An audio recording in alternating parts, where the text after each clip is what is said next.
Hello বন্ধুরা, তো দেখতেই পাচ্ছ আমি কিন্তু কড়াইয়ে তেল দিয়ে এই আলুগুলোকে ছেড়ে দিলাম। তো আজকে আমি কি বানাচ্ছি চলো পুরো ভিডিওটা দেখলে তোমরা অবশ্যই বুঝতে পারবে। তো তোমাদেরকেও আমি পুরোটাই দেখাবো আর পুরোটাই বলবো যে কেমন করে আমি এই ছোলার ঘুগনিটা বানিয়েছিলাম। চলো, তো প্রথমেই দেখতে পাচ্ছ আমি কিন্তু কড়াই চাপিয়ে দিয়ে তার উপর কিন্তু তেল গরম করে তারপর কিন্তু আলুগুলোকে লাল লাল করে ভেজে নিয়েছিলাম। আর আলুগুলো কিন্তু টুকরো টুকরো সাইজ করে কেটে নিতে হবে। আর তার সঙ্গে আমি কিন্তু পেঁয়াজ কুচি করে নিয়েছিলাম, লঙ্কাগুলোকে মাঝখান থেকে ফেরে ফেরে নিয়েছিলাম। আর এই দেখো পেঁয়াজ আর লঙ্কাকে একসাথে ভেজে নিচ্ছি। আর হ্যাঁ, তার আগে কিন্তু আমি আদা রসুনের পেস্ট করে নিয়েছিলাম, কারণ ওটা একটু সামান্য মাত্রায় দেব, তাহলে একটু ভালো লাগবে। তো যাই হোক, এটা কিন্তু আমি ওই যে ট্রেনে বিক্রি করে না ওই রকম টাইপের একটু ছোলা সিদ্ধ টাইপের আর কি। তো এটা আমাদের বাড়িতে বানালে ঘুগনিই বলে। তো যাই হোক, আমি কিন্তু ছোলার ঘুগনি বানাচ্ছি মশলা দিয়ে, মানে সেইভাবে ঝোল ঝোল না, এটা কিন্তু মানে মশলা মশলা টাইপের হবে। তো দেখতেই পাচ্ছ আমার কিন্তু পেঁয়াজ লঙ্কা দুটোই ভাজার পরে কিন্তু আমি ছোলাটাকে দিয়ে দিয়েছিলাম। আর এটাকে কিন্তু ভালোভাবে একটু ভেজে নেব একসাথে।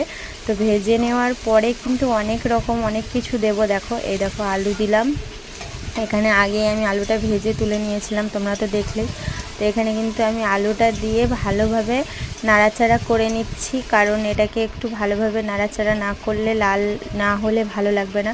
তো এই দেখো, এখানে কিন্তু আমি অল্প একটু মানে সামান্য একটা পেঁয়াজ নিয়ে এটাকে একটু বেটে নিয়েছিলাম, সামান্য একটু বাটা আর সামান্য একটু কেটে ভেজে নিয়েছিলাম। তো একসাথে দেখো দিয়ে দিলাম আমি এখানে পেঁয়াজটাকেও।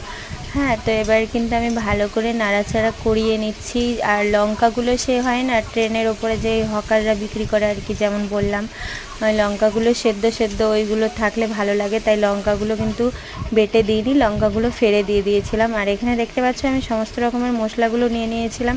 এবার কিন্তু একে একে সব মশলা দিয়ে দিচ্ছি। দেখো, প্রথমে দিয়ে দিলাম হলুদ গুঁড়ো, এবার দিলাম লঙ্কা গুঁড়ো, আর তারপরে দিয়ে দিলাম জিরে গুঁড়ো। এবার লাস্টে একদম লবণ দিয়ে ভালো করে কষিয়ে নেব।